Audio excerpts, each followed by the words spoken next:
my mic not working? God damn it. Greetings and welcome to this week's episode of the Pixel Crashers podcast, a podcast where we discuss our thoughts on gaming news as well as, well, nowadays we kind of do more topic stuff. You know, whatever. It is what it is. Joining me once again, I have Kev the Gamer. I'm just here for the glory. He's here for the not glory. He's a console peasant. And Xaiphen as well. I am the glory. Race the master race, bitches. It's the red hair. Good stuff. Good stuff. Looks like DM Rogue decided to show up for once. Hi, Rogue. You're actually here. Must mean he has. We should have got him on the podcast, right? Something. So in any case, so obviously this week we're gonna be having a little discussion about the Project Scorpio. That a lot more hard information was kind of nailed down for it. However, before that, we're gonna talk about some games that we've been playing. I'm pretty certain there's one game we've been playing. Nope, I have not been playing that game. Yeah, Kev hasn't. He's been actively absent. Well, no, I was playing single player earlier this week, and then I decided to get caught up in The Walking Dead. Wait, that game has a single player? See, the best part about it is that Kev is a squad leader for Apex Spec Ops and has not been doing his damn job.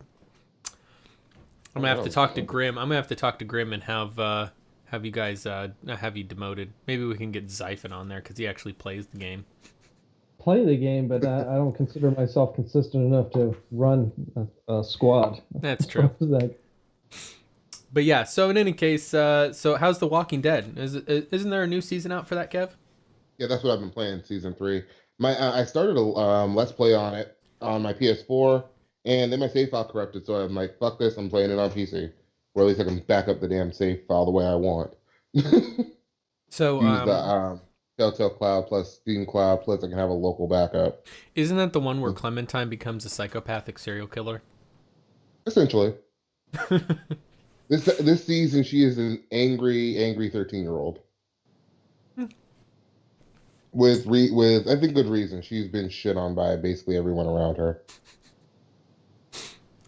And Grim is already in the chat talking about how Kev is a console scrub.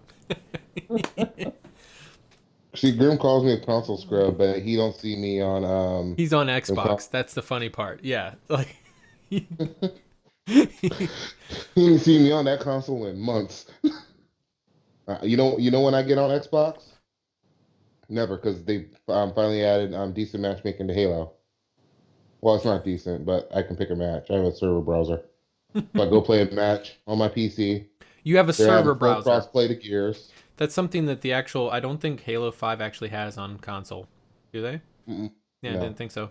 Basically, the way it works is now you can look for custom games and then just join the game in progress. Yeah. It's fun enough. It gets me my Halo fix without having to use a controller. Mm-hmm.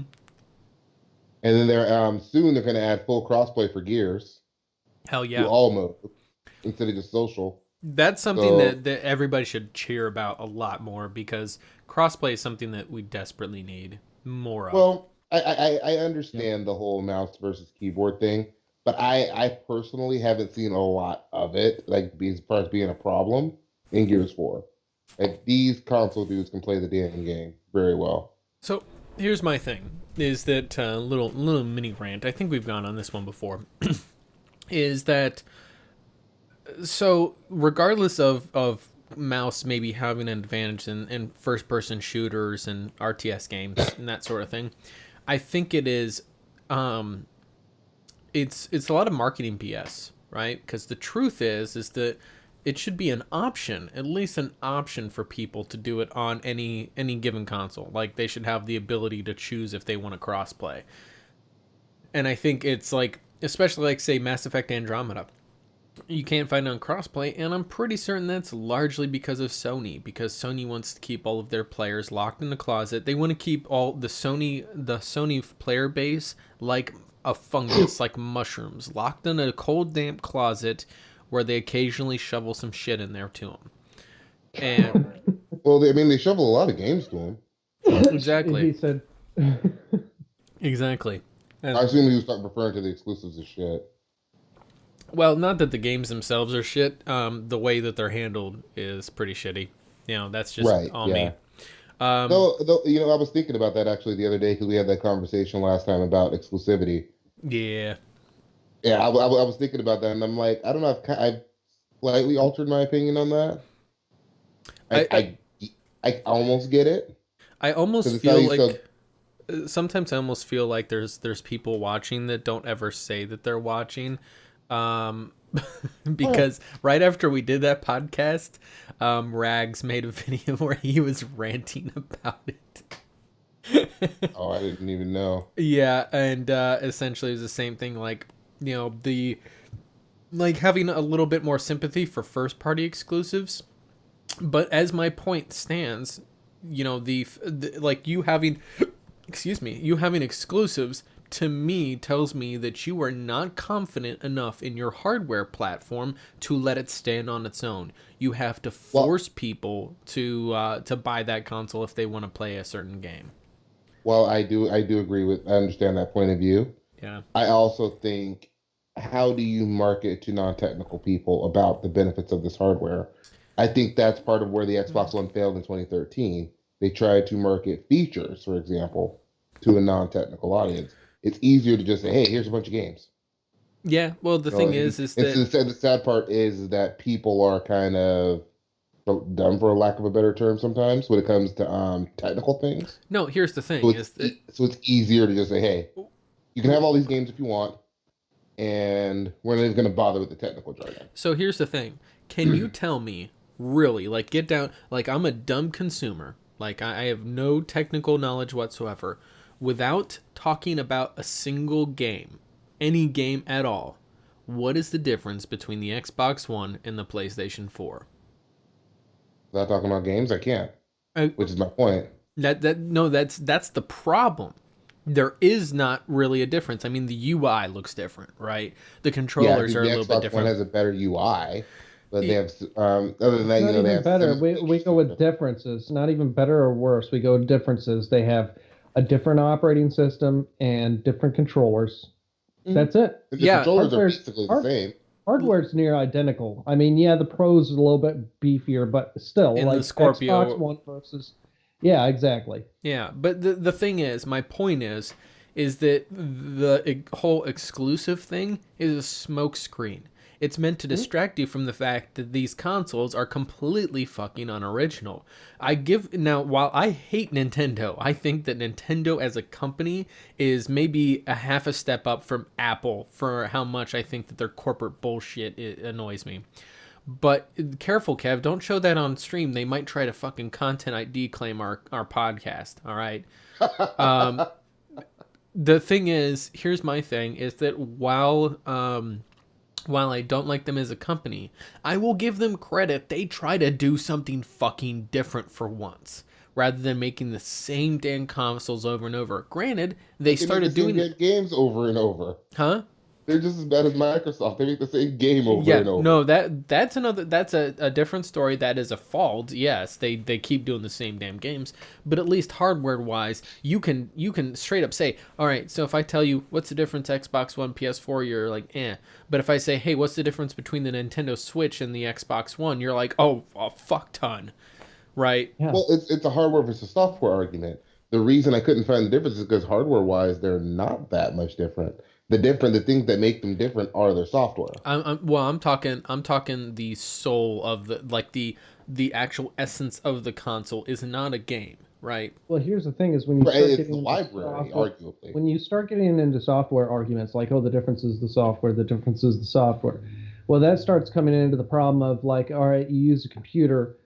What's the difference from our PC, non-Mac? Even, well, throw a Mac in there anyway. You can have a line of Mac, hand-built, pre-built computers that have all the same hardware. Oh, different software. Well, that's not really that much of a difference at all. That's more user choice. Okay, yeah, you have to pick different stores in some cases for different software, but otherwise, it's not a difference from one to the other.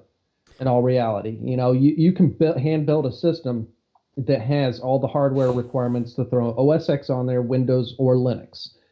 Yeah, well, That's the way I look at it they're is all identical. When I was talking software, I wasn't talking operating system. I was meaning like the software library. he's talking about games. So Yeah. when he's saying software, he's talking about the games. Here's the thing: if you stripped away exclusivity from, we'll at least Right. go No, as far as I get where you're coming from. I'm not saying you're wrong. yeah. I'm saying that is the difference in it's how. And my question, I guess, is more so: how do you market a console to a non-technical audience without talking about games? And I think that's a problem that the console industry particularly struggles with. Yeah. Because it's hard to do it without Here's the games. trend I'm Like, seeing Nintendo tries with. to do it. We see what happens to Nintendo. Mm-hmm.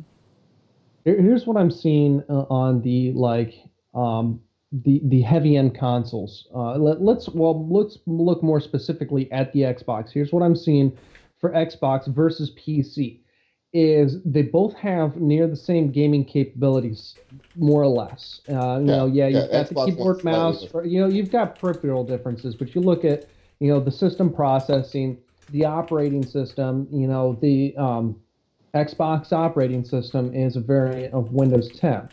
So here's the thing on the differences. The way to look at it as a gaming machine is the Xbox is more or less a bare minimum hardware requirement to get gaming going in your living room. Whereas PC, okay, you want to have more capabilities than just gaming or other media utilities. And you also have a little bit more custom choice on hardware, individual component upgradability. Some things are a little bit more technical minded, not necessarily, but they have more capability to be. And this seems like a direction that Microsoft is moving with the consoles is, all right, the console is, here's your hardware minimum requirements for, modern games.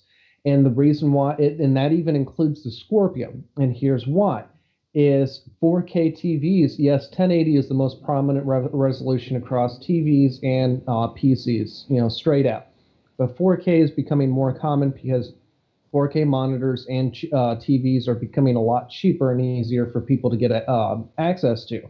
So the 4K TV is becoming a lot more commonplace to not make things look like complete crap being downscaled, upscaled, what have you. They are more or less, Microsoft is just trying to make the minimum hardware requirements keep up with what is becoming more popular in the living room. That's the way I'm seeing it, and that's that's not a way to. What I said is a bad sales pitch. Yeah, it's a bad sales pitch. So good luck on that. and what Rogue said in chat is actually a fairly valid reasoning. Is that he was saying you market it by saying it's a home entertainment system like what Xbox did. Well, this is the way I kind of see it on here. Is we have this kind of this. Whenever Xbox One, PS4 were first coming out, right, what Xbox did was they tried to go hey, this is a home entertainment device. You can hook it up to your cable box. You can play games on it. It does all of these things. But they have committed. And they didn't kind of present it in a really good way to the consumer. So all that people saw was DRM, always on DRM and all this other stuff. They saw all these bad things. Mm-hmm. And then Microsoft took that to mean that the entertainment center angle was a bad one. In actuality, I think that they should have fully committed to not necessarily the always on DRM, but the whole idea of having a living room entertainment box, right? That does all of your things. It will replace your any of your entertainment peripherals. Hell, if they really wanted to go the smart way, and if you're listening, Microsoft, this might be something you look at, since they have Windows 10 platform, right, and they have the Xbox running on Windows 10, they could also make it into a Steam Link of sorts, too, where you can, if you have a gaming PC like Kev does, and an Xbox like Kev does, you can use like some framework of Windows to stream to your console. That would be the other way around. You can do that with Xbox games, but you can't do it the other way around. Mm-hmm. So you can stream your Xbox One. Yeah, I'm saying the other. Your Windows 10 devices. Yes, any Windows I know. 10 device you have. I know that. I'm saying the other way around, because the idea is that some people. That's why Steam Link exists. That's why the NVIDIA Shield exists. They are. They're kind of designed to bring the PC experience into the living room. Since Microsoft is kind of trying to shift their focus to be more equal between console and PC, they should make that a thing, but they won't because that would probably hurt their I console don't think sales. it's even about them being on PC as much as I think it's just about them being on more devices. Yeah. Microsoft Yeah. is trying to take advantage of all the devices Yeah. that they have in the market. Like you see, they even have like mobile games on their mobile apps in the Windows Store on Windows phones, Windows tablet, Hmm. Windows PC, and then Xbox. They're trying to make them all one ecosystem. Well, I think people see PC and Xbox, and that's kind of all they see, but there's a bigger picture than that. well, the thing is though, is like I said, in their marketing, they should like if PlayStation 4 wants to just Sony whatever, PlayStation 5 whatever wants to say, "Hey, we just play games." That's fine. If they want to go that route, Microsoft it gets stuck because right now they're losing. So of course they're just trying to hang off of the coattails of PlayStation. They shouldn't do that. See, in marketing, if you try to directly compete head for head, people just kind You're of not see gonna you win. guys as samey. Like if you ask the average consumer, Verizon or AT&T, what's better? I don't know. They're the same. They're the same. Yeah, Like they and nobody that's cares. how people think about consoles. Yeah, but if And you that's see, exactly what my argument is. Is yeah, like, well, those exclusives are the only thing that non-technical audience sees. yeah, and So while I don't like the idea of exclusivity, I understand it I understand I think a little more than I thought about it from a marketing standpoint. yeah, what I'm saying is that knowing marketing, because I I understand the concept they're going for. Like I said, if you ask Verizon and AT&T who's better, they're like, yeah, it's the same to them. But if you ask them about T-Mobile, oh, T-Mobile's the rebel. They're trying to do things different. Why? And I don't think that T-Mobile is doing a damn thing different from the other companies, but they've branded their marketing, right? They've geared their marketing to try to position themselves as being the rebel, right? They're the uncarrier. They're like all of their careful marketing terms. It's all a ploy. There's no when you scrape off the paint, it's still the same fucking car, but they've marketed it differently, which Which is would be a great. Well, this makes me think of a great marketing baseline for Microsoft. Unify your PC and your living room. Your PC and your console in your living room as a universal gaming entertainment workstation device. You can yep. do it everywhere. You want to move from one room to the other. You feel like sitting in your office chair, game or work in there. You feel like sitting in your living room, you can game or watch your shows there, whatever. I feel Mhm. like that would be really the angle for Microsoft to kind of push this idea of a future house. The house where you've got your phone, your tablet, your console, your PC are all kind of this one analogous, whatever, not Mhm. analogous. I think that's what they're going for. I think that is what they're going for, but I think that they're being a little timid. Amalgamous. Yes, amalgamous, Yeah, yeah, not that's what it is. analogous. Analogous means something completely different. All right, now you're Amalgamous. gonna have to explain to people, mostly me, what this college word means. Amalgamous is kind of a smashed together, vague gray blob, if you will. Analogous is something that stands for something else. It's an analogy, right? Something that is analogous is an analogy. Something that is amalgamous is a bunch of stuff smushed together. It's like a It's mixed like drink. the United States of various different cultures all smashed together versus Yes, a melting single pot. culture and another. Yeah, exactly. Gumbo. I'm Amalgam. gonna go ahead and have to ask Grim to stop advertising his crappy old Alienware PC. Nobody wants it, bro. Nobody wants It's a free Alienware, bro. mouse pad. Yeah, Yeah, like my Alienware is a gross ripoff. I'd rather you keep the PC and the mouse pad. my yeah. There's My not a mouse pad flashes rainbow colors. Until you can do that, your mouse pad's not on my level. Be right clear. now. There's not an Alienware PC that can quite compete with my build right now. Yeah, yeah, but Not no. not for my use. Especially not for proper price. So in my thing is continuing on that though the idea of this, um, this kind of like essentially Microsoft falling into the trap of trying to go blow for blow with Sony is not helping Microsoft. That's the reason why they are still being outsold largely. Like at first there was careful marketing, right? Whenever the PS4 Pro launched, there was some careful damage control marketing that got released of, for the first time ever, Xbox One has outsold the PS4. Asterisk does not include PS4 Pro. You know, and it was essentially because the PS4 Pro got launched, everybody was buying the PS4 Pro. Why would you buy a lesser console, right? Actually, when the Pro came out, I bought the Slim.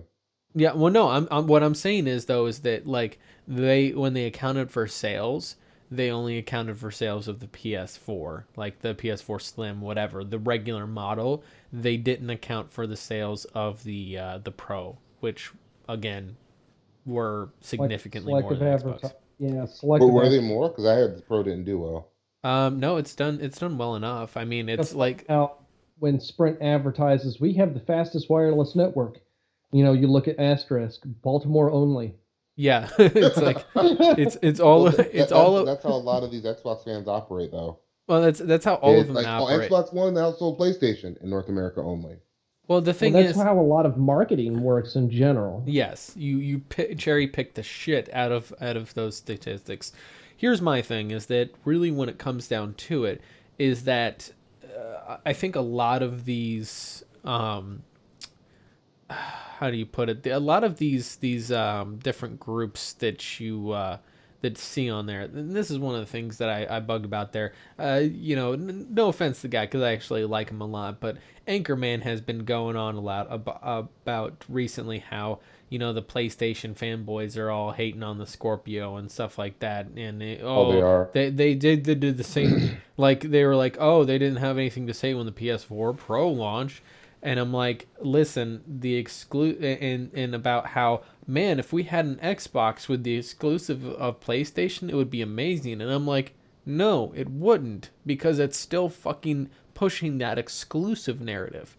It's like a marketing bullshit narrative that really, I don't know. Like I cannot get behind anywhere that says that it has exclusives are the best one. Rogue, thank you very much for joining, sir. Have a good breakfast. Don't poison yourself. Breakfast, I'm hungry.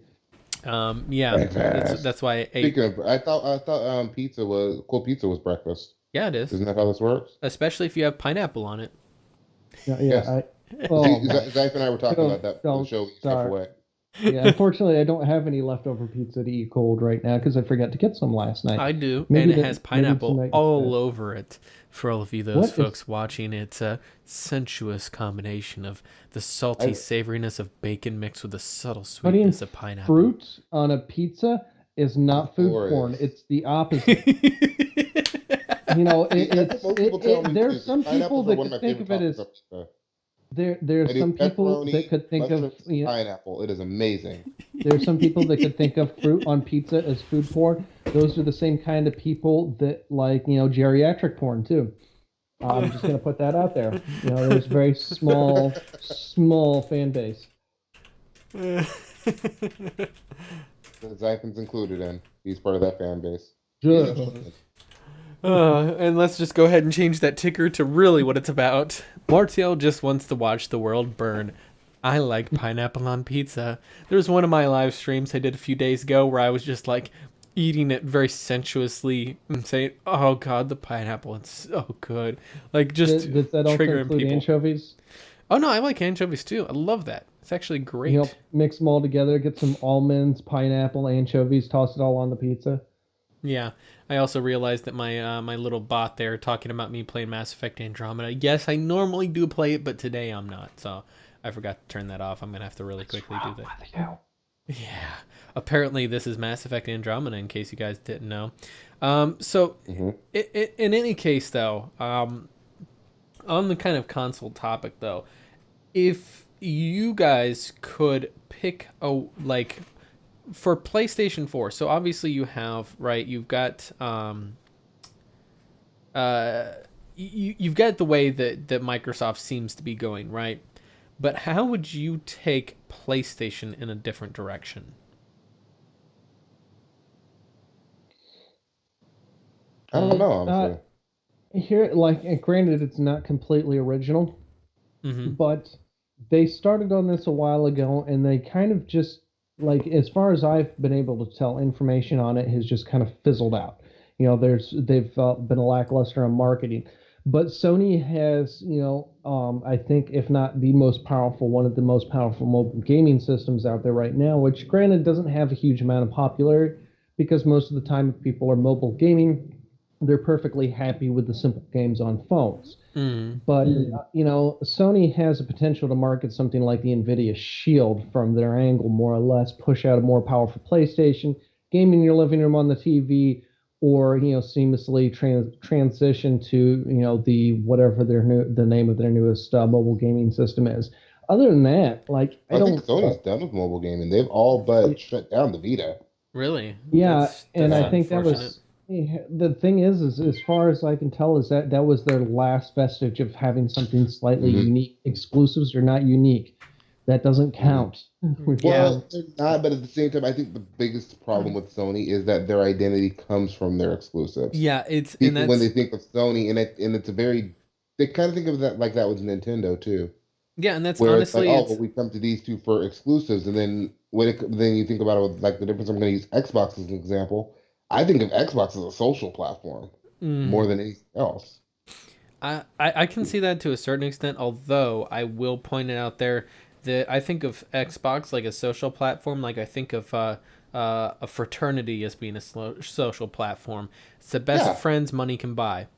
Um, and that's the truth of Xbox because you have to pay to socialize with people, which don't get me it's weird started on on how much PlayStation too. bullshit that is. And this is the part that really burns Xbox players whenever I tell them, yeah, all the multiplayer features that you can do on Xbox that cost you $60 a year, I get them all for free on Windows 10 with the Xbox app. Everything you do that costs you $60 for that gold subscription that you can do as a player, I get for free because Microsoft knows that PlayStation player or that PC players wouldn't fall for that shit because we have alternatives. There is a plethora of social platforms on PC that we can choose from. Why would we choose Xboxes? Well, most people aren't because it's subpar. That's called competition, which is something that doesn't exist on consoles. But no, like as a social platform, it is better than Sony. Think on a social platform, it is centric. It is more geared towards being able to put parties together and that sort of thing. But I But mean, yeah, like so, like the PlayStation 4 is the PlayStation 3 didn't even have parties. So yeah, think about that. Like you basically had to join in game with friends, and then you could talk with friends in there. But in the maybe it's because I don't have a lot of friends that I play online on PlayStation with. yeah. When I do get on, it feels like the parties are just they're kind of off. Well, I mean, you do like. I mean, you do have Rose. I mean, Night Rose. She's like the command officer for Apex Spec I've Ops never on place. spoken to Night Rose actually. uh, she's pretty much the female version of Grim. So she watches hentai and weird porn and posts it on Facebook. Probably, I hope it's just probably. not random Probably. dick pics. You're going to either confirm nor deny that. I can't say that, but let's just say she has a lot of similarities to Grim. So it's nice to have those two folks be the people that co-lead Apex with me because at least I don't get bored. But in any case though, yeah, so they a lot of the party features on PlayStation, and they have like what is it? It's called clubs on Xbox. I can't remember what it's called on PlayStation, but they have the Hmm. same feature. So there's a lot of the Well, similar it's social. like they're more like Discord servers. Yeah, if you will. Yeah, and the thing is that it's not that they don't have the features that Xbox does. It's just the way that they're presented. Like Xbox seems to present a lot more into party features that I see compared Hmm. to PlayStation, and that might be Yeah. my ignorance on not playing them both extended periods of time because I don't like being ripped off. But yeah, like I can see where you're coming from on Xbox being more of a social platform. Right. I don't feel ripped off necessarily on either console, but I do feel like my Xbox is becoming less and less useful just because I'd rather play the games on mouse and keyboard. Well, Like if my PC died tomorrow, I like that I still have the library available on my Xbox, well, parts of it, and I could still play games on. And I'd be perfectly content just playing on Xbox outside of having to play shooters with a controller. yeah. Same with PS4. But here's an interesting question on the argument on PC versus console in general. Console more or less has the edge in the living room. And the thing is there's the simplicity of setup on a console, which is understandable. But something I was thinking about for my personal uses is eventually we may be cutting pay TV, just going with the streaming services like Netflix or Hulu. Such and so I did forth. that 4 years ago. It is awesome. So Yep. I'm not Don't look back. with you on entirely my choice. If it were entirely my choice, it would have been done already 4 years ago. However, the thing of it is like, okay, the only thing that's sitting in the living room right now, there's a Fire TV and other than the pay TV DVR, but there's a Fire TV and a Wii. Wii's for my daughter. She enjoys that. That's pretty much as far as that thing gets used. Um, but as far as bringing a different system into the living room that has more unifying experience, plus brings me back into the living room to do some gaming because I don't anymore.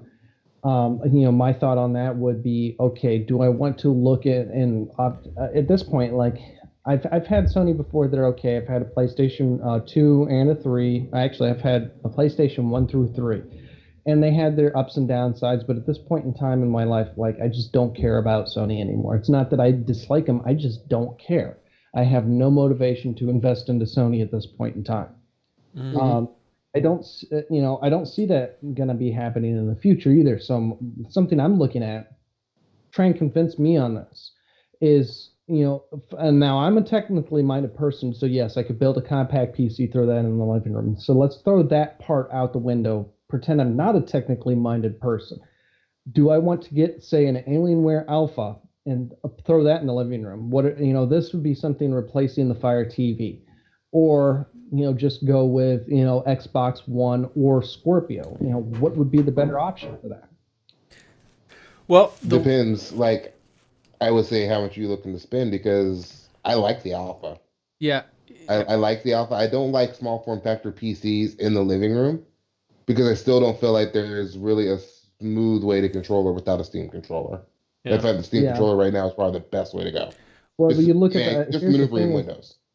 Well, let's say what is the possible? I don't think there's a definitive price on the Scorpio yet, is there? No, I they think haven't it's released the price. no. I'm pretty certain. Didn't they say it was 500? Or maybe No, I'm wrong. okay, now Rumors think it's look. 500. I've heard 600, and Okay. I've heard people hoping for 400. Okay. I don't Now think let's it's look at the I think it was more Scorpio. of 500. Scorpio versus the Alpha. The cheapest Alpha is the same price. Yeah. Yeah. So So what like Kev had a partial argument on one versus the other. Control of the UI. So what if that would be something interesting for Alienware, somebody else to set up, is create a living room friendly UI for a compact computer like that. Alienware actually did. yeah, They it set is. it up, or they have a custom UI on the newer alphas. I don't think the original one had it. Well, So that way you didn't. can get through your Origin Well, and Steam games, and I think you play too. Here- Oh, I thought that they Well- just had Steam. Was it Steam Big Picture? It was Well, cute here as there- the That's the launch. Steam there's- machines do. Oh, okay. There's two, yeah. Their original market was to make the device as a Steam machine, but Steam OS was not official for launch yet. So Alienware, Dell, they jumped the gun and launched a Windows loaded version of it with a custom UI on there. But I actually got a chance to look at it and see what it was. My thought on it was they just had Steam Big Picture auto launch on startup. Yeah. I didn't know if it went any more elaborate with that or not.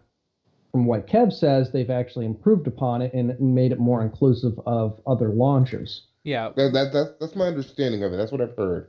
I don't know if that's factual or not. So- I have to look into that. So my big thing on there is that here's the big thing. Whenever you get like a pre-built or you build your own PC for a living room type experience, an HTPC of some sort, here's the one thing that consoles can't do or can't hope to compete with. Yeah, they have a Netflix app, they have a an HBO Now app, they have a Amazon video app, whatever, Hulu, all those guys on there. but can they actually function as a as a kind of more full functional media center? Now Xbox does have that option, I think, unless they've patched it out because no one used it. But they do have the ability to plug into a cable box and throw that overlay on there.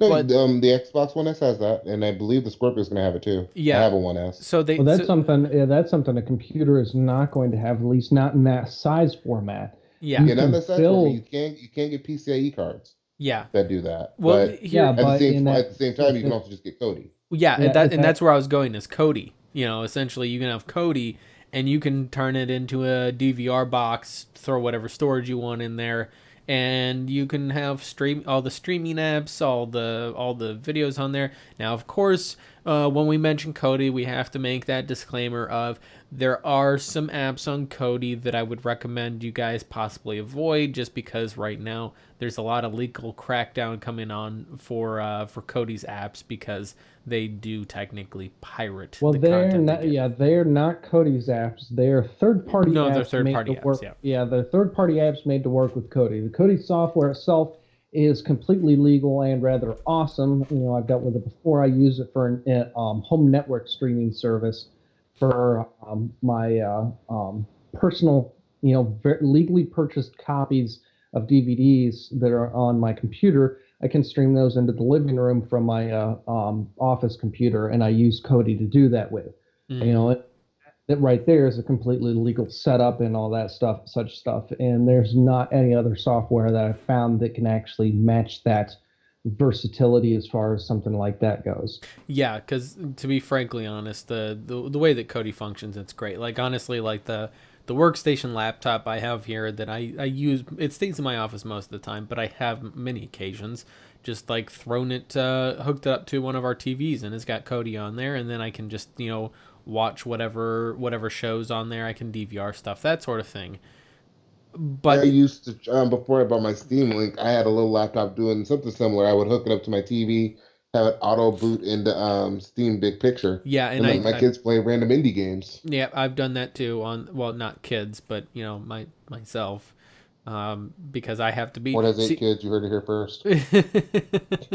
But no, like I've done that too. Like to be honest with you, I would love if the Steam controller was supported with the NVIDIA Shield. I personally don't like the controller for the NVIDIA Shield, but I like the NVIDIA Shield in concept and the way it functions.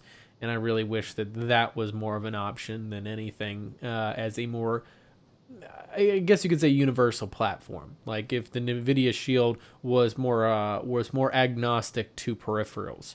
Like I didn't have to use their remote and their controller. I could use whatever controller I wanted. I would be happy, and that may be the case. I don't know. Like I've just done very basic research on it. But so Oh, so yeah, go ahead. okay, go ahead. I don't really have anywhere to go with that. I was just going to ramble and kill time.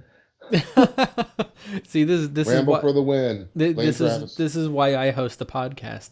Uh-huh. So my next point on there, like honestly, I do agree with Xaiphen's point earlier of kind of for Sony to try to kind of bring in a new Vita of some sort and try to also have that continuity of service, like what they did with the, was it called, and not Play Anywhere, what was it called, that they had where you could play the PlayStation games on the Vita. What was that? Of it, but I remember that service I where think you it's could, called Remote Play. Remote Play, that was it. Yeah, Remote Play. So like they should really, I don't know, that seems like that, like not everybody used it, but I heard a lot of people really like that. Where they could Yeah, I actually, think the problem with the Vita was they put like full on PlayStation games on mobile. It's like, oh, you can play Borderlands 2 on your Vita, or I can play it on my PlayStation. well, the Who's really thing, sitting around doing 30-minute missions that's while they're out from the house? the When that's what truth you do at home. is, the truth the is, idea. let's be honest, most of the games on there, and I mean the most by like 80% of the games that are on the Vita are fucking those like those Japanese, like JRPGs? not even JRPGs. They're not even, I wouldn't even give them that high of a rating. They're the Japanese, we'll call them They're kind of like what's there is actually a term for it. They're like visual novels, like semi-interactive visual novels. Like Telltale games. Something like that. Yes. Yeah.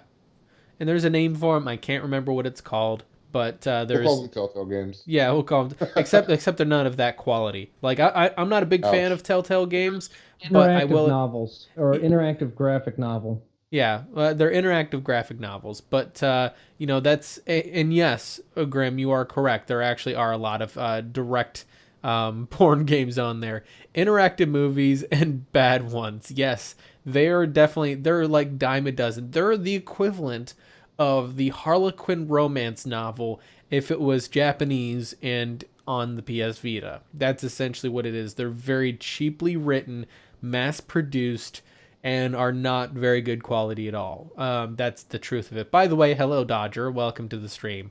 In any case, the irony, of course, on there is that there's someone else named Dodger who is very well known for playing a lot of those games and making fun of them a lot. Anyway, moving on.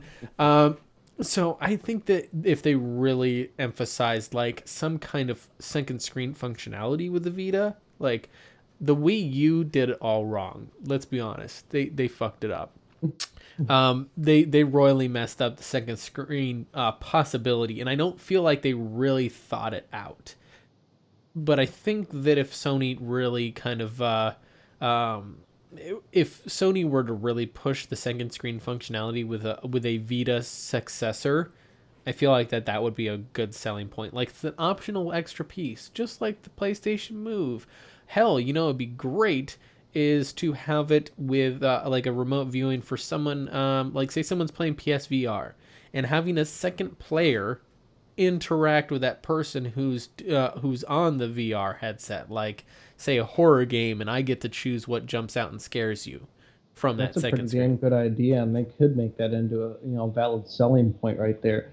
The biggest catch that I'd be happy just playing like Call of Duty. Mm-hmm. Vita or Vita successor, otherwise named Vita successor. The biggest catch on something like that is, unless somebody's like buying a phone, like, a phone that does everything for them, something that's more dedicated to games or just media entertainment use, people aren't going to see it worthwhile paying too high of a price tag for. And of course, unless you want to make the thing an absolute piece of crap like a Switch, you've got to spend some money into it, which is I'm sorry, did I say that out loud? Yes, that was just in the way burn on there. Oh yeah, well, 900p looks so good. Much potential, but with so much cost cutting done, and that's where Sony could run into a similar, back themselves into a similar corner as that. Is they can do 900p looks good comment because it does look good on a 720p TV. What? Hold on. Let's step this back a minute. 900p looks good on a 720p screen. How would you know you're seeing it at 720p? That's my point. It's like you can't tell the difference. Oh yeah. I see what you're doing there. You're being a troll. At least the calm. Let's do not smack Kev through his own webcam. Yeah, just let's hope there's no angry Nintendo fanboys around. Yeah, dude, they get religious about that shit. 900p looks bad. Yeah, like that's the thing. Like, okay, I likewise give props to Nintendo for they're trying to do more original marketing, trying to push out an all-inclusive device that you can have it portable multiple different ways.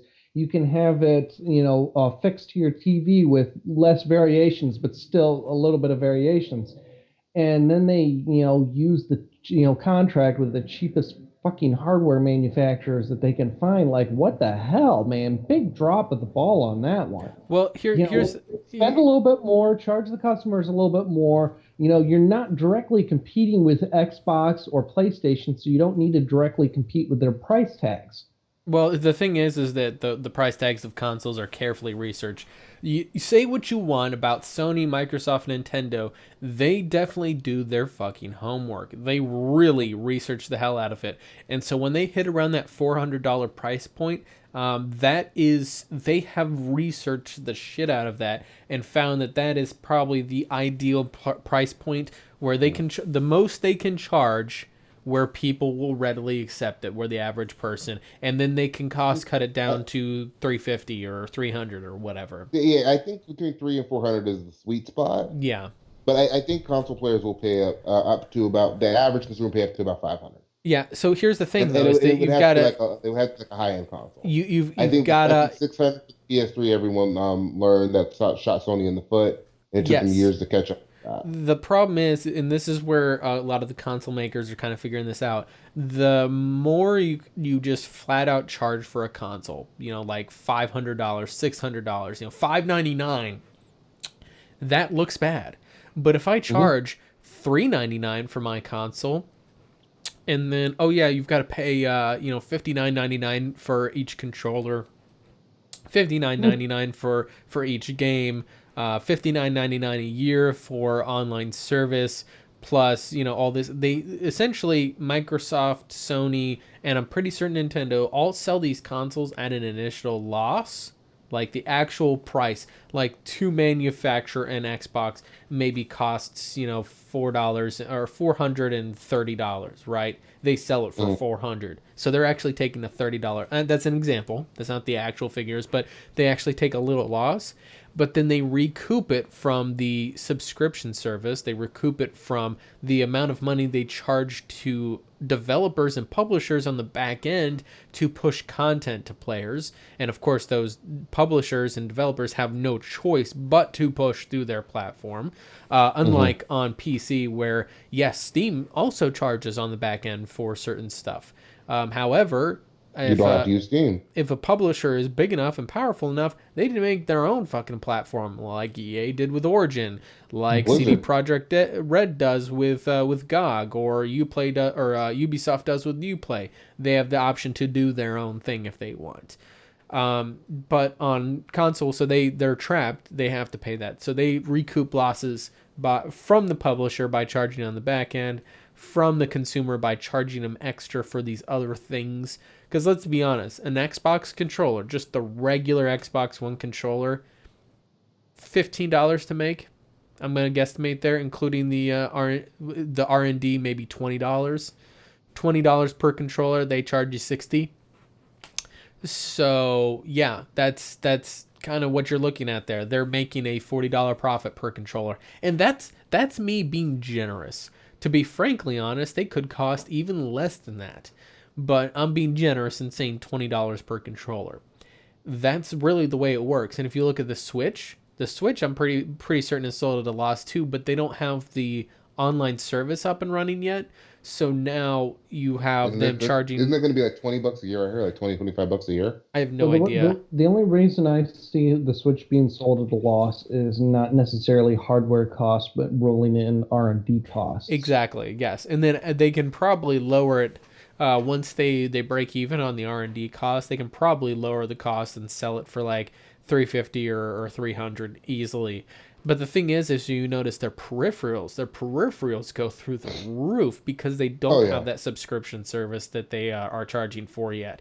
So, and the other part of it is that I'm pretty certain the R&D for the controllers, those what are they called, Joy-Con controllers. The R&D is rolled into the cost of those as well, because if you want to buy a second Joy-Con controller, oh my god, like $70. It's $70 or $80. I think it's 80. Crap. Yeah, like I'm not even. No, I'm sorry. It's $70 for the Joy-Con. It's $80 for the Pro controller. By the way, the Pro controller is the controller that everybody has seen. I'm pretty certain it's laid out like an Xbox controller. It is. It's laid out like the Xbox controller. Yeah. But it's weird. So, like, and I'll use my Xbox controller as an example. So, where you usually have the joystick here and joystick there. Yeah. They're both sitting up here. And you flip the button down to here. So it's yeah. So that's really like awkward. The GameCube controller. like this, yeah, exactly. It's like a GameCube. Like this. So It's they like the GameCube controller. they've modernized the GameCube controller design, and they charge 80 or 90 bucks for it. Like that one, that seems like that's just a pure profit ploy to me. Like all the people who don't like the Joy Cons and they want to get the traditional console Regular controller controller. experience. Yeah. Well, they did make an adapter for the Wii U, so you could just use your GameCube controller. Huh. You just plug it into your Wii U, and you can use the Oh, yeah. Oh game yeah, yeah, yeah, controller. yeah. I wonder if they're going to do that for the Switch as well. They Probably might. not. The They'll original charge $40 for that adapter. the original Wii actually has plugs in it for the Wii U controllers. It's Yeah. not even an adapter because the Wii controllers themselves don't plug in at all. I don't know about the Wii U. I'm going to guess it was probably the same kind of setup. Yeah. Yeah, sure. Probably. I don't know. I have very little experience with Nintendo because I don't like to support corrupt companies like that. Um, You support NVIDIA. yeah, Nvidia. While Nvidia is corrupt and AMD is corrupt and Intel is corrupt, to be honest with you, they're all corrupt at some level or another. But you know who is it? Hmm. Razer. God, Kev, you really think that Razer's not corrupt? I only say with all of my Razer products on my desk, more Razer chivalry. By the way, you guys can't see what's behind the camera. There's actually two Razer spokesmen that are standing there with guns pointed at the back of his head. If he doesn't spend his time shilling for Razer, then they actually will execute his family. That's actually what's going on there. They're So also, along with that, they're ensuring that the pile of broken Razer products is not showing up in the camera. yeah, exactly. There's this huge mountain Razer of broken broken keyboards and mice that are behind Kev. They have to keep replacing his keyboards and mice like once a week. Kev, broken. why you don't experience Razer durability issues is because you replace your shit too frequently to notice that. Yep. You're once a year. Once a year upgrades. Razer. Like, you can usually push to that 1 year mark. Going past that, that's where it gets tricky. Yeah, that's Actually, my Death Adder is still fine. I wanted a wireless mouse, but you're right. Mm-hmm. There's most of my stuff is in good condition. Uh-huh. But yeah, I've had a lot of it for a couple years. 3 different people I've talked to. Well, they didn't have a Death Adder. They had still Nagas break on them in 6 to 9 months. Three I don't different have people. much experience with the Naga. It hurt my hand. Yeah, I'm enjoying my my Logitech glory over here. Like the Master Race. I'm enjoying my glorious glory. It's literally glorious. Yeah, so in any case, enough with the shilling on there, because we're not getting paid by Razer, so I'd appreciate it if you would stop shilling for them on our podcast here. However, if Razer does want to cut us a check, Kev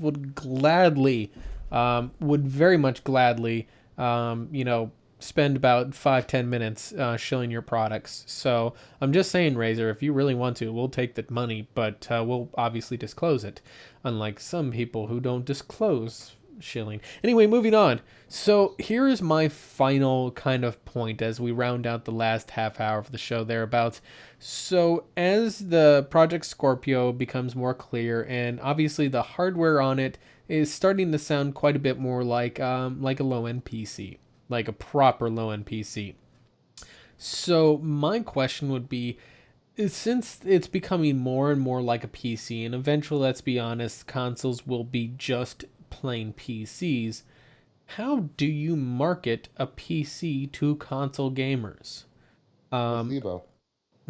Placebo? Placebo. Yeah, that's what they're using. Expound. They're telling you it's a console, so that you don't get that experience like, oh, I'm afraid of PCs that a lot of console players have. So you eliminate that. You go with the games, which is traditionally how you market a console anyway. Mm-hmm. I'm not saying any of this is good, bad, or right. I'm just saying this is how they're doing it. No, yeah. And you go back to treating it like a traditional console. This generation of consoles has just been a blurred line. Like, are they consoles? Are they PCs? Kind of like the Alienware Alpha. You can argue both. It's being marketed as a console, but it's not a traditional console. Everything about it is a PC. It's just a really small one. Mm-hmm. But what is it? I can't argue with that. Like, market it like it's a console. Like, hell, throw together an Alienware Alpha, right? Put it in the living room, and then just literally copy and paste Microsoft's exact marketing or PlayStation's exact marketing, and just change the logos from Xbox or PlayStation to Alienware and Dell. Right. Now, understand, Here's Microsoft the, isn't going to catch up, but Microsoft has never been a worldwide brand, whereas Sony has been for three of their. What? Hold on. They've, no, Kev. hardware. I was gonna say Xbox is not has never been a worldwide brand, but Microsoft, holy shit, they are like one of the worldwide brands. right, but Microsoft is. I'm saying Xbox specifically. Yeah, Xbox. Xbox Yeah. specifically in the gaming sphere is not a worldwide brand. Well, to be Where fair, Sony is to be the worldwide brand, and they've been the market leader for the bulk of PlayStation's existence. well, to be fair, so Xbox 360 did sell more worldwide than PlayStation 3, but that was largely because of mistakes made by PlayStation 3 in their initial launch and marketing, which they learned from with PlayStation 4. Yep. And people, of course, all of the PlayStation fanboys were like, "Oh, but in the end, PlayStation 3 sold more." Actually, that was only for 1 month, one segmented month at the end of life. Is essentially PlayStation 3 outsold Xbox One, but then ever since then it's always been Xbox One. Cumulatively, Xbox 360. or sorry, not 360, not Xbox One. Yeah, 360 has sold more in PlayStation 3, but PlayStation 2 sold more than regular Xbox. PlayStation 4 sold more than Xbox One. Well, there's another thing that I was thinking about that comes into play here on marketing. Um, Awareness of the name. Name makes a difference too, because we keep mentioning compact PCs competing more directly against consoles. Replacing consoles in their own environment. And there's one thing we keep mentioning over and over again: the Alienware Alpha. Well, the Steam machines have a lot more variety than that. There's a lot of different manufacturers out there and producers, but we keep coming back to Alienware Alpha because, well, we know people are aware of the Alienware name. Well, it's not just that. It's that the Alienware Alpha seems to be the best presented option in that one. If you look at Steam Machine, much like Valve as a company, seems rather erratic and inconsistent. So I think that's kind of the problem, is that you're not sure exactly what you're getting. Like there is no guaranteed Steam Machine product. It's not made by Valve. It is a proof of concept idea that Steam has let other PC makers like iBuyPower and CyberPC and these other PC makers have made their own. The problem is, in the console space, nobody freaking knows what CyberPower or iBuyPower is, or those other PC makers. That's exactly my point. Right. They know what Alienware is. Like these console players really know is Alienware. Yeah, they know what Alienware is. And I think, and also on top of that, the Alienware Alpha is presented as its own line. It's not presented as a Steam machine. It's presented as its own line of PCs. The Alpha specifically is there. If you actually go to Dell Landing's Alienware, there is two things. There's Alienware Steam Machine, and there's Alienware Alpha. Yes. Yeah. And the Alpha, like I said, the Alpha is a kind of cohesively presented example of a console competing product. I don't think the Steam Machine concept is really cohesive enough to me to really present to people, because Steam OS is a little weird at this point. And the problem is that essentially, if you go with Steam OS with a Steam machine and all that stuff, let's be completely honest, that's just pretty much another console, right? And the reason why I say that very specifically is because now we have one store that we can only buy from, one place to distribute the games from, and that's only Steam. Now, granted, Steam is definitely the most ubiquitous platform on PC, but it is not the only one. And the fact that it's not the only one is the reason why it's not. Yes, we all know that Razer is waiting, or Kev is waiting for a Razer-made console. Yes, we know. He would buy that hands down. It would break in a week, but he would enjoy it for that week. Uh, Facts. but yeah, no, the thing is that the reason why I don't much care for that Steam Machine concept is because it's pretty much presented as another console. That's all it is. It's another console, and I don't really Right. think I don't really think that's really I I like the idea of having a fourth console in the console space. I love that Alienware is doing it. I think Alienware is a good brand to do it. They got to get the prices down, and they have to. I mean, you can keep it even as a PC architecture, but mhm. until we can make it work across all PC stores and make it work seamlessly Yeah, in a if way you that makes sense in the PC space, it's not going to do well. yeah, if you made let's say it this way. Like cuz you know what, honestly, a good way to present console like controller interactable things is actually taking a mobile UI approach, like a tablet or a Hmm. smartphone UI, because they're usually bigger icons, easier to navigate, that sort of thing. Most cases, not all phones are that great, but that's the idea, is right. It's something that you can easily get to places with a controller, right? Or with a Hmm. TV, when you have a smart TV, you want to be able to browse with a remote. Same concept there. So whenever you have, say, if some very very dedicated company was to make a Steam machine, let's call it that, but I would call it a console PC. That's what we'll call it, a console PC. They would make a kind of a mobile-ish UI where you could then launch a mobile form, and when I say mobile, I mean a controller friendly variant of a store. Which now there's already these controller friendly stores from Steam and from UPlay, and I think GOG also is controller friendly. Is God? I know the Xbox store on Windows 10 does it too. The Xbox Yeah, app. yeah. So the Mhm. Xbox, but I think that Origin is probably the only one that I think is not.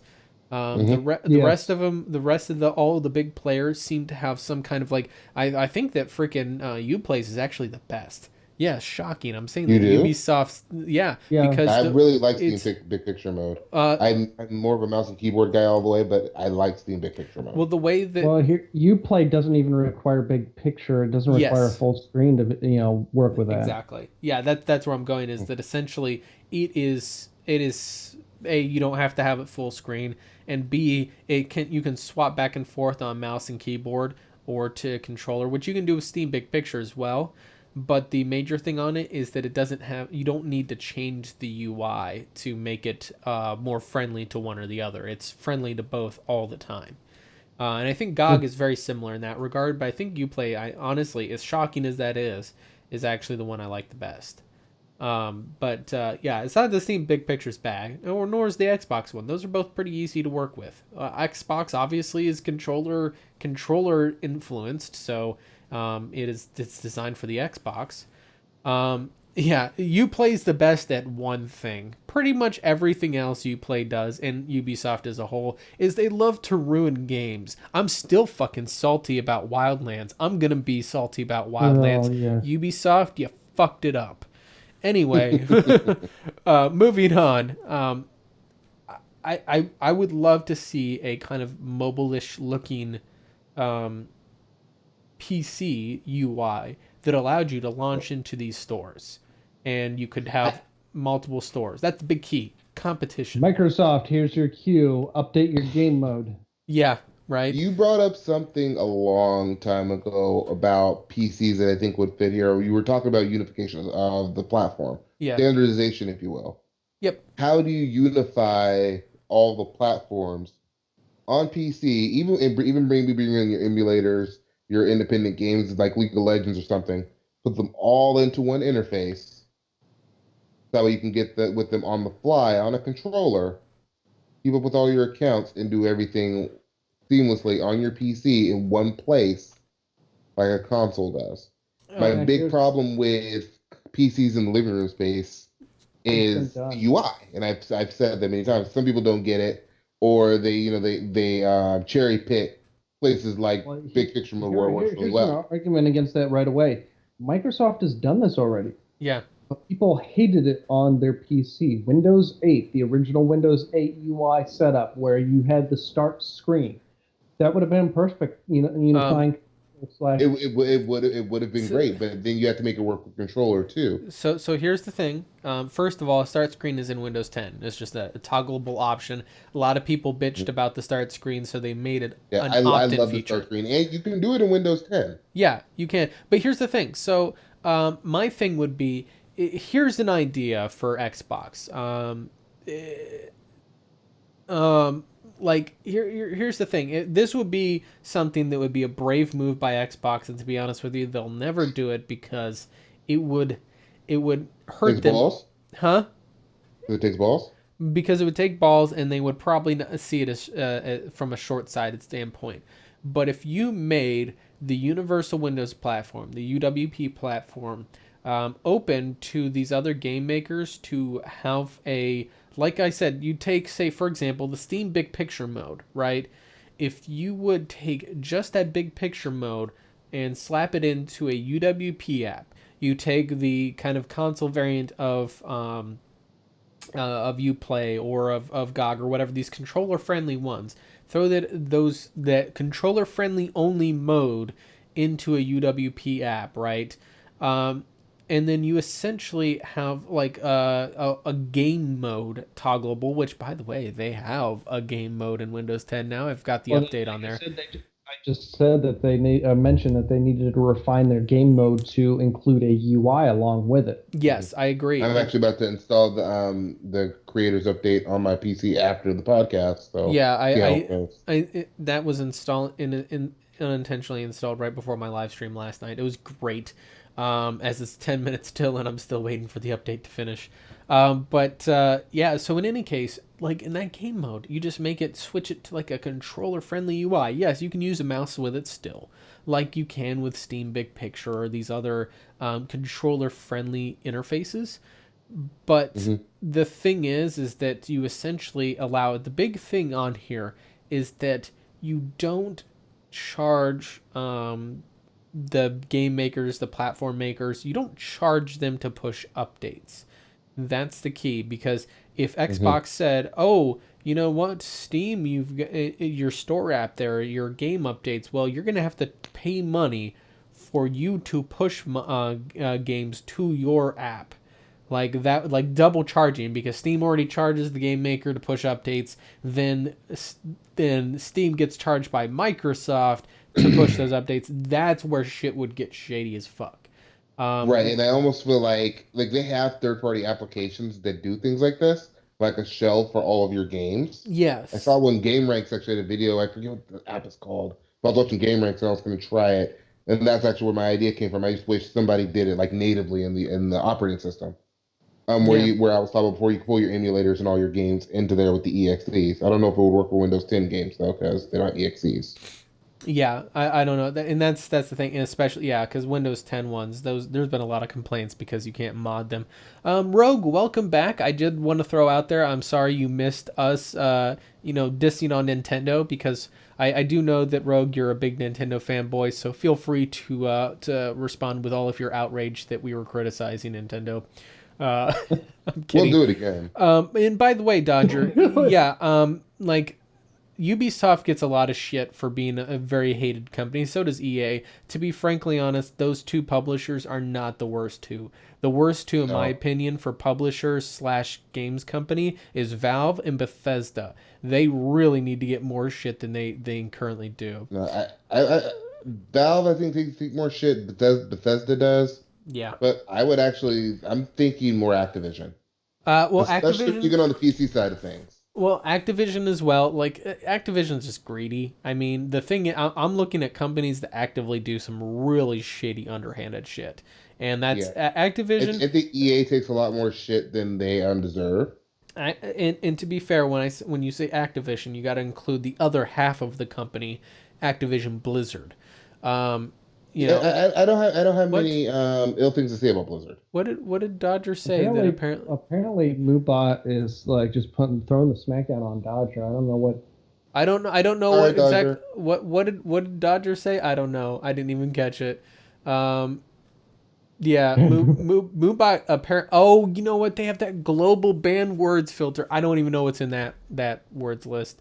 In any case, though, the thing is, here's the thing: is that whenever you have, I'm totally lost track. Moobot, you distracted me. Um, What about you had one job and you fucked it up? yeah, you done fucked it up. So in any case, though, when you have these like platforms like or these companies like Activision Blizzard, like EA, going into the conversation, you should know first and foremost, as a corporation being a group of people who are legally allowed to act as a single entity. That's what a corporation is. A corporation, in its soul, in its entirety, is designed to make money. Nothing else. It doesn't fucking care what you think or feel.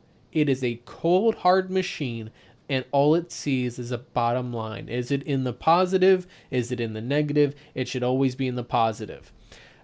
The thing is that knowing that, you will know that the bigger they get, the more greedy they get, because that's the way they're designed. So EA, Activision, Ubisoft, these guys get bigger and bigger and bigger. They're going to want more and more profit.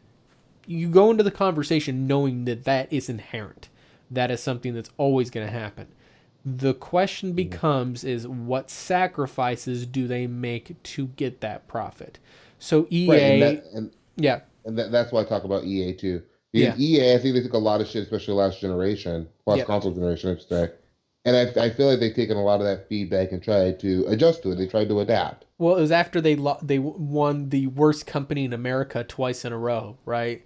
Like they've been desperately trying to rebuild that image because anybody that says any publicity is good publicity, even if it's bad. You don't want to be called the worst No, company that's in the not world. actually true. That's not true at all. There are certain people where any publicity is good publicity, but when you're a company trying to build up brand trust, that's the key, brand, right? You have this name, EA, right? You want to build up to where people think this is something I want to buy into. Whenever I see that EA logo, whatever the game is, man, I just want to buy it because it's made by EA.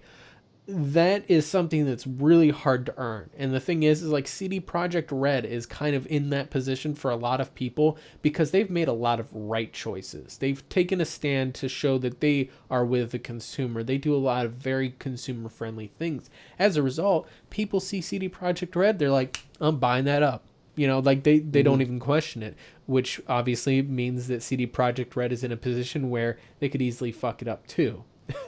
I used to feel that way about Telltale. Yeah, the thing is that Bethesda at one point in time was in that position. However, at first I thought that I was like the only person who thought that Bethesda was insidiously bad. But as I'm talking, I'm hearing a lot of other people agreeing with me. They're like people are starting to see the shady, underhanded shit that Bethesda started doing. This is not the way they've always been. It started, probably I want to say when did ESO get launched? It was around that time frame, So should I even waste my time with this free trial then? of ESO. Yeah. ESO is actually a good game. As much as I criticize the way it was launched, and to be fair, there's still some shit that I have complaints about. Locking the fucking the Imperial race behind a paywall is, to me, a damn unforgivable sin. Like, that is bullshit. But the game itself, I do admit the game itself is actually feels pretty good for an MMO. Like, honestly, it's one of the most fun MMOs I played. It's that and SOTOR, about the only two that I've actually enjoyed for two different reasons. The gameplay and action of ESO is great. The story content of SOTOR is great, and that's kind of the way I balance those two. But I'm not playing either of them, really, because Andromeda, and there's other games out there. But no, so Andromeda. yeah, there's and that's kind of how I feel about. I wish the Division got more love as an MMO. It's not, of course, the massive MMO like you said, like Elder Scrolls Online. well, But I feel like it's a damn good game that didn't get the love and attention it deserved. well, like with the way that yes, so it started with, I think it was actually the Yeah, it was ESO first, and essentially that it was the downgrade of Bethesda, and that was where they essentially decided to money grab as much as possible. $60 for a game, plus $15 a month, plus $20 if you wanted to play the Imperial race and get a horse within a reasonable amount of time. And then there, Horse armor. you know, it was just like this, like stack upon stack of greedy money grabbing up front. Now I left them some really fucking searing feedback to the point where they actually brought me back twice after I played in the beta, told them that their monetization system was a bunch of shit. They brought me back twice with free trials to say, well, what do you think now? We've done all these amazing things. Then they ended up giving me the fucking game for free, I think it was. Or was it someone else that gave it to me for free? I can't remember. I ended up getting the game for free somehow or another. So, like, yeah, for $60, the game is not worth it. It never was. Well, yeah, like it's on sale on Steam right now for 10. Yeah, And that's a good deal. trial. That is worth it. Okay. $20, I would say. $20. Actually, I thought it was on sale for $5. I think it's $30. I'm gonna look at it since I have Steam if open. you can get the gold edition for under 30. So, or I would say 30 for the gold edition. The gold edition includes several of the DLC packs. That's worth it. See here. It's on my Steam wish list. But yes, the Tamriel Unlimited Edition is $9.90. Yeah, so then check. There's another version that's about $30. Yeah, it's the gold edition, and that's probably the one that's 30. Gold edition $30. Yeah, so the gold edition includes a bunch of DLC, and that's worth it. By the way, that DLC alone is expensive as shit. But the thing is, can you upgrade to gold edition later? No, you can't. Unfortunately, I wanted to. So I wanted to, but no, they want me to pay. They say, oh, I'm sorry, you can't. I can, since I don't own it from Steam, I own it direct from Bethesda. I would have to buy the whole thing new. So yeah. I wonder if it's different for you too because they gave you a free copy. Yeah, maybe, but essentially I have to pay full price for the gold edition from Bethesda or from Steam.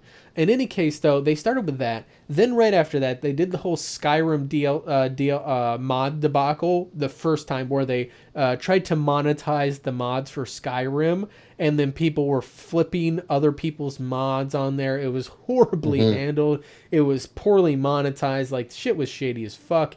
That was the second screw up on there, right? Then and they tried. We're gonna do that with Fallout 4 as well. Then No. the Skyrim remaster thing, that was shady as fuck. The way that they handled the Fallout 4 development. Oh, and then the best one was the review policy change.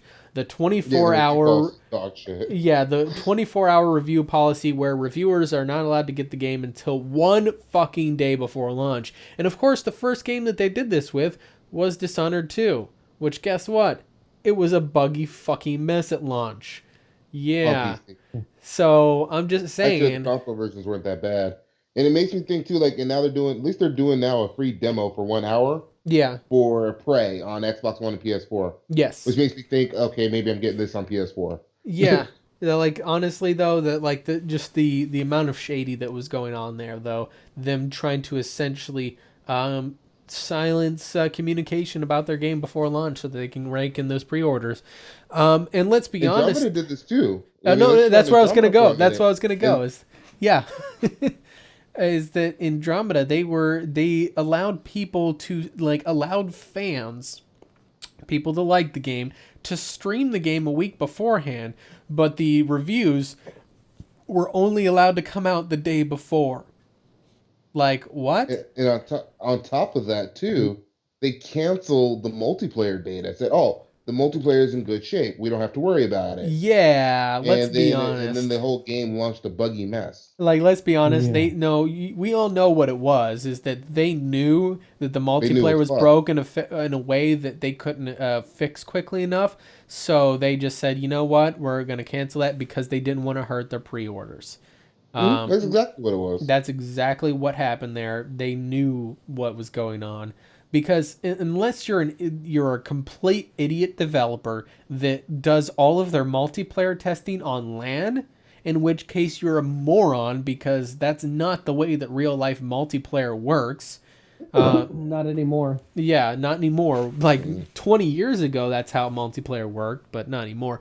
That's the thing, is that nobody is innocent. I guess that's the moral of the story on here. Nobody's innocent. Take everything you hear with a grain of salt, especially if it's marketing BS.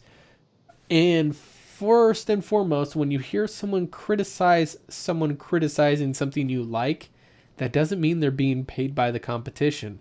It may be that the product that you like is actually shit. Unless it's Wavebend. Yeah, well, no, That's to be... in sometimes you have to learn how to take other people's criticisms too. Well, to be fair, like, no, the thing is that I understand that position on there. Like, I don't like to call people out on stream for stuff. No, Wavebend was he was understandably upset because of the way Dragon Age multiplayer was handled.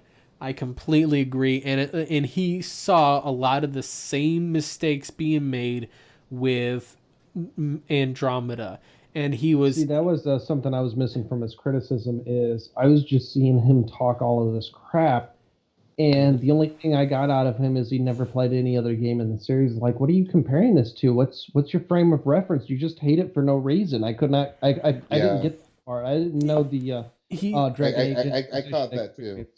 I caught that too. He was mostly angry, from what I can tell, angry at BioWare. And like I said, I don't fault the guy for it, but given our community is based upon being logical and reasonable and, doing our homework and researching shit, if you're going to call something out and criticize something, you gotta fucking do your goddamn homework first. If you just post up hate and vitriol for the sake of hate and vitriol and call out a bunch of shit, dude, we're gonna say, hey, by the way, this actually isn't true. You're full of it. We'll call you out. Criticize the right things. Here are the things to criticize. No, you want to criticize PB holding a gun backwards. Yes, I'm going to laugh at that because that was stupid, and they never fixed that, by the way. It's still in the game. That one scene where PB fires the damn Carnifex backwards. She shoots herself in the face. It's still there. That's why the gun is gimped on multiplayer. Yeah, that is why it's so bad. But no, there are legitimate criticisms, like the writing being weak in that game. That's a... Oh, did they fix it, Dodger? I didn't think they fixed it. Once it opens up. Oh, they might have fixed it, I guess. I'm okay with the writing. Yeah, I guess they might have fixed that one. I know that whenever I saw the scene, she was still firing it backwards, but that was a while ago. So that was before patch 105. But yeah, so the writing to me feels very uninspired and very, very bland. I'm not a big fan of it. I am very critical of writing, as Xaiphen is very well aware. I am extremely obsessively critical of writing, even my own. So whenever it comes to other people's writing, I can't. Whenever there's weak writing, I criticize it. That's why I was very critical of Inquisition. Like, I enjoyed playing Inquisition. I enjoyed the multiplayer. I made build guides of it all the fucking day. But I still was very critical of it. It's the same. Any game. I personally can't understand people that feel like... Yeah, well, yeah, exactly. You can like something and still be critical of it. But yeah, so that's a fun thing. I went on another rant about goddamn Andromeda. Fuck. Jesus Christ. That couldn't happen. So yeah, and then Andromeda happened, and we played too much of that. Grim, hardcore fans who liked bugs and broken multiplayer. Shh. Also, shout out to Rogue because he understands that my mouse is sexy. Shout out to Rogue for having bad taste in mice. Wait, what? No. Did I say out loud? That's not how this works. See, smart people enjoy mice that are both practical and very usable, like the G700S made by Logitech. It is only, I think, $49.99 at this point. It has 7... Oh god, I'm horrible at this. This is why I'm never going to be a shill for anybody. Yeah, This is why I'm never getting into shilling for stuff. Yeah, and all that Kev has to show off about his mouse is that it lights up. Otherwise, it Why is performs there like shit. dock for a mouse? That just doesn't make any sense. No, dude. I feel like I need a glass turntable that I can put it on, to maybe I'll paint my nails up all shiny and pretty, so that way I can just like flash my hands in front of it and it looks nice. Is that a charging dock for that mouse? Why is it there? What's the point It's of the it? charging dock, and it also works as the wireless dongle. Yeah, exactly. Or if I That's want to, I can take this cord out and I can just plug it into the top and Yep. use it as a wired mouse. Okay, that helps things out a little bit because I was thinking, all right, you got a completely dead battery. You got to charge it up for at least say 20 minutes or something to get some wireless usefulness out of it. And that's the When only I charge it overnight, and I charge this it is a basically this when is I'm a not using it. this is a supposition I'm saying here. And you're actively using your mouse right now, completely dead battery. Oh, I got to put on this dock to charge it. Now I can't do anything. Shit. Unless you get an extra Yeah, no, mouse. I can Well, plug at least it in and use at it as a least you can wired plug it mouse. in and buy a wire because that's what our Logitech mics offer. You just plug the damn thing in and there you're good to go. Yeah. The Mom Blue was marketed as a hybrid mouse. I just got it because I wanted a wireless mouse. yeah. Because I got tired of my cord getting caught under my monitor. Well, and to be honest with you, bad. that's why I like the G700S as well, is because it's hybrid. I run it corded most of the time, but obviously I can use it wireless if I really want. I just prefer to have, but my mouse is under my desk, so I don't really see it light up at all. So what was that? Were there like any perfectly written games for me?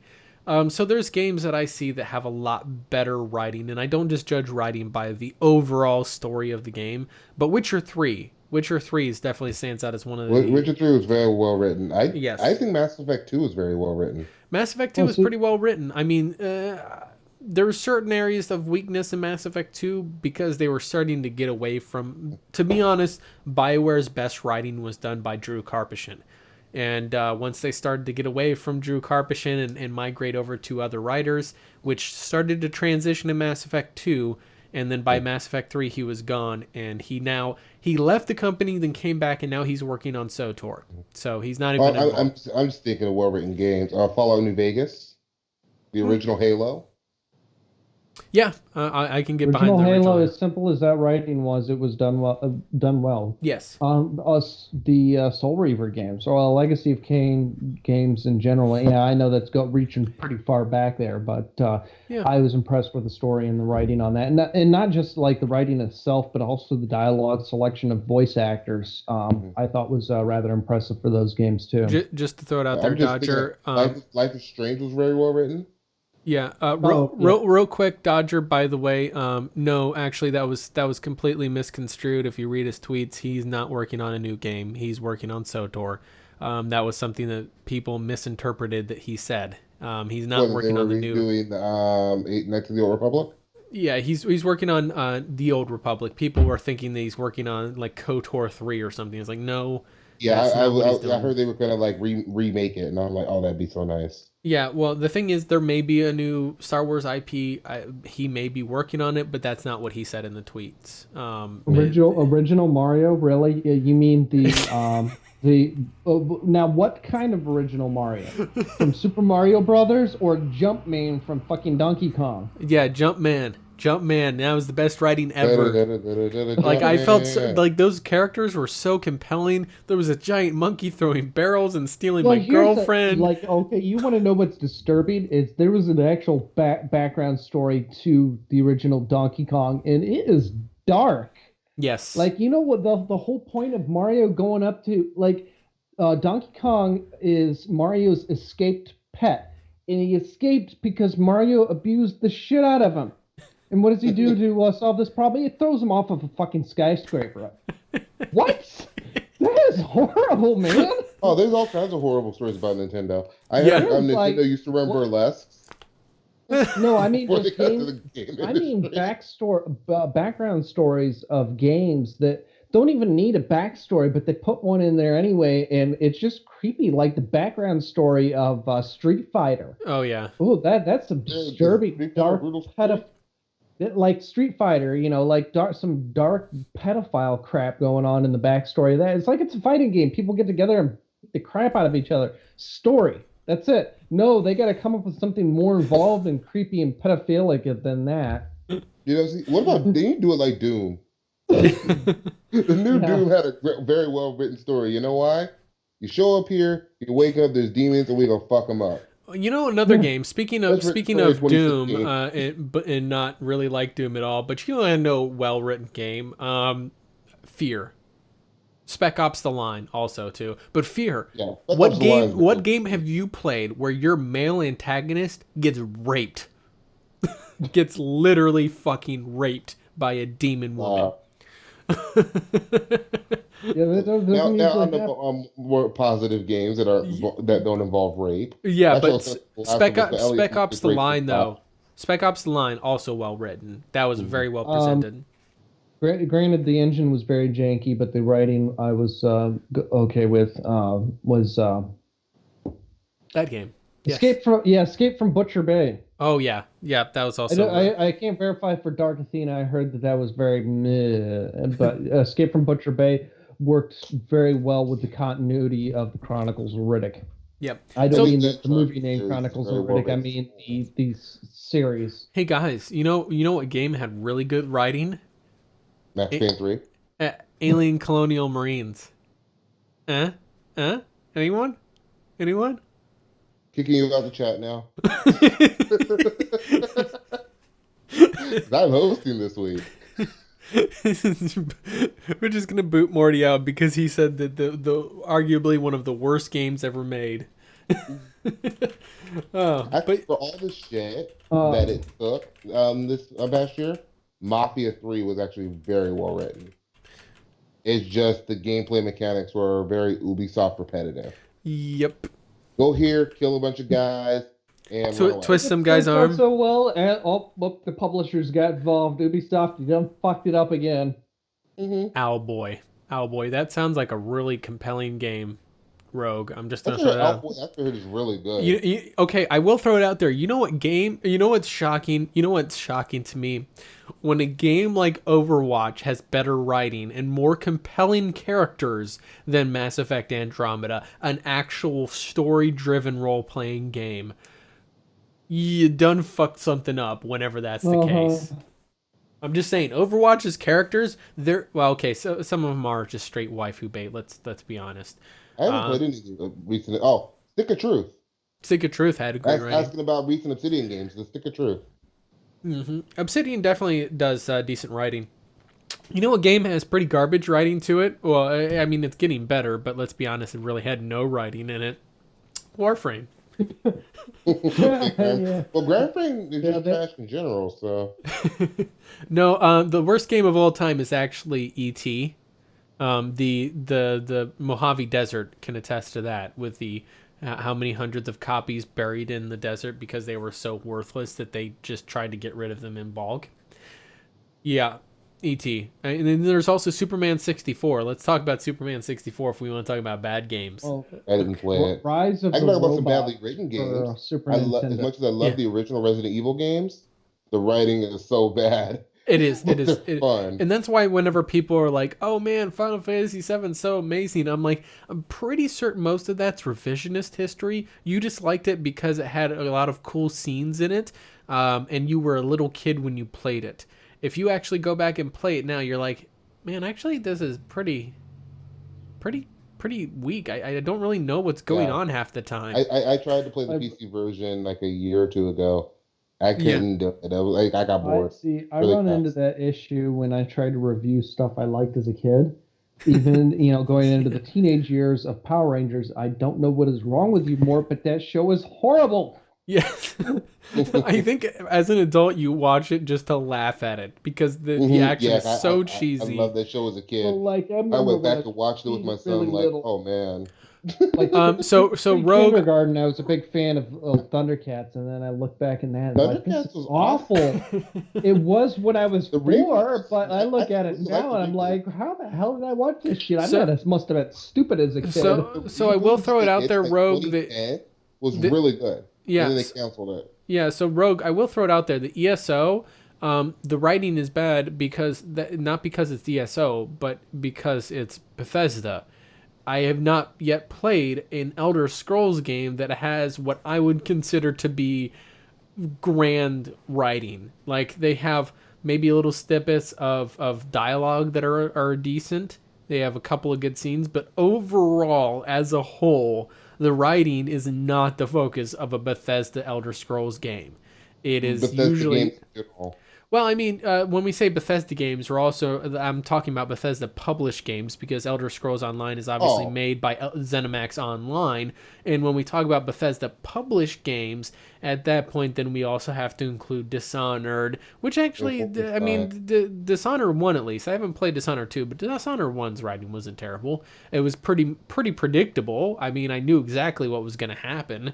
But, and then I'll say Dishonored 2 had good and bad writing. The good is, throughout the game, looking at from scene to scene was good. However, the overall story trajectory was rinse and repeat of the first. Yeah. So it was less original than the first, but it was still, I think they were overall, okay for both of the games. Yeah, and then you have like also Prey and there's other Doom obviously. That the writing in that game was not, I mean, it wasn't great, but it was surprisingly good for Wolfenstein. The New Order. Yep, that's another one. Yeah, That's some really decent writing to it. Yeah, so if you look at Bethesda as a whole, there are games not made by Bethesda Game Studios. When you look at Bethesda Game Studios, they definitely don't pride themselves on writing. That's not really their focus, and that's fine. They don't have to focus on writing. If you're like a more cinematic RPG though, like Mass Effect or like Witcher or these games that focus on the story and the characters, your fucking writing better be on its A game. I'm saying if you like cinematic games that are about writing and you haven't played any of the Uncharted yet, you're doing yourself a disservice. Well, here's the thing: is that until recently, PC players couldn't fucking do that because Sony's a bunch of greedy bastards. Yeah, but you can go get a PS3 for like $40-$50. Yeah, Kev, I don't want to fucking buy a console to play a goddamn video game. I'm sorry. I have to get into. I've heard that the story and writing for Half-Life series is. Oh yeah, awesome. you know what? Actually, which game has the best? From what I've played. You know what game has the best writing? Half-Life 3. Like, the story just is mind blowing. Shots fired.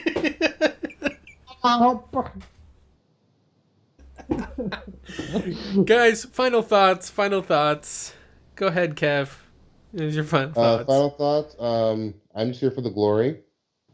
And I want to play some of these games. I might get back to Andromeda. I just needed a break for a few days, or for a week, I guess. I've been playing The Walking Dead. I've been playing some other games, too. I started playing Andromeda again, but I probably will not have a build guide this weekend because I just haven't been playing Andromeda the last few days. So, yeah, it's that's why I'm at. He, and I expect Grim to shame him thoroughly. At some point, he should actually, hop on Mass Effect Andromeda so he can actually be like a squad leader and actually run ops with people. Night, were you? I didn't see you. Yeah, I wasn't on during your stream. Oh. I was on for a while last night. Oh, okay. Yeah, I got on at like 5-ish, and then I got off, got back on around 9-ish. By the way, Kev, I want to point out that chat has noticed that you're sitting there looking at porn. Maybe it's not traditional porn. Steam porn. It's Steam porn. And they're telling you to stop fapping during the stream. So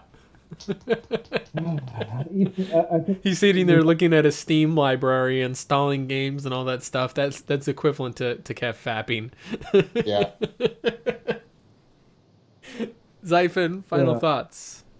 Final thoughts. I am finally thinking.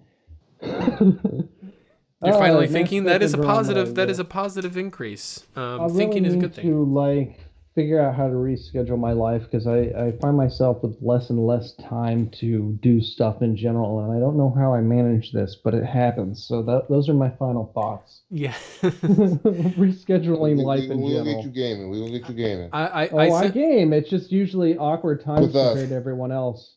We will get you gaming with us. I can sympathize. I literally have almost a damn near per hour schedule during the week. I literally from 5 a.m. in the morning until 11 p.m. at night, every hour of my day is scheduled out, and it's insane. So whenever people hear that I'm busy during the week, I don't think they quite understand. Like this has been Shout out to planned a Dodger. while in advance. Thank you, Dodger. Can we go ahead and ban Dodger from the stream now? No, you just need to add Razor to the banned words for Mubot. Yes. Oh my God, yes. Razor's getting Don't be mad at the glory. Don't hate getting the glory. add to the banned Here's words the list. thing: is you talk about your glorious keyboard, but it isn't even glorious. It's Razor. Mine is glorious. Yes, It's Xaifen. Part 2 Razor. Xaifen does have an actual glorious gaming PC keyboard. Yes, it literally does say glorious. Yes, it actually has a button that says "Ascend" on it. So anyway, final thoughts coming from my end here. Of course, anybody that is interested and saw the scrolling by, obviously we do have a Discord server. We also have a bunch of links, Facebook page and all that stuff. Yes, join us as we're whispering on there. So you guys can definitely hop in there, chat with us and all that good stuff on there. We also there's also our kind of sister community, if you will, Apex Spec Ops, which is a Mass Effect multiplayer community, and we do operations and cool stuff on there. Also links for that stuff down in the description before. As Kev didn't shill enough on it, Kev also makes Mass Effect Andromeda multiplayer guides, so you guys can check out his channel as well on YouTube, where you do that stuff. I also do that, so you guys can come check us out there, on YouTube, where we can get our content claimed by people who don't even own it. Because, yeah, YouTube. Your project got flagged? Mine hasn't. Kev doesn't have any standards. That's why he likes Razor. And Grim gets promoted to super plays moderator. On Xbox One, and only on Xbox One. He has no standards. I still think he should be promoted to super moderator because he's awesome. What's YouTube? YouTube is Donald Trump's version of YouTube. You said that out loud. Oh gosh, guys, I think we're done here. So we're gonna get signed off here for the day, folks. But first, as a means of me trying to place myself in some kind of position of superiority where everybody loves me and everything I say and do is right, I will say that this stream has been the best because we've gotten to criticize Kev's Razer products a lot more than usual.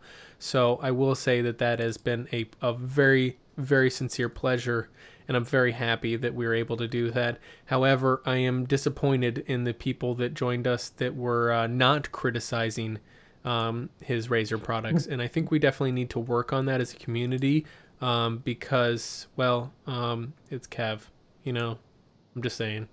Yeah. You will bask in my glory. I suppose so. Anyway, folks, we're signing off here for the night. You guys have a great day. We will see you again in 2 weeks for the next Pixel Crashers podcast. Cheers. Glorious!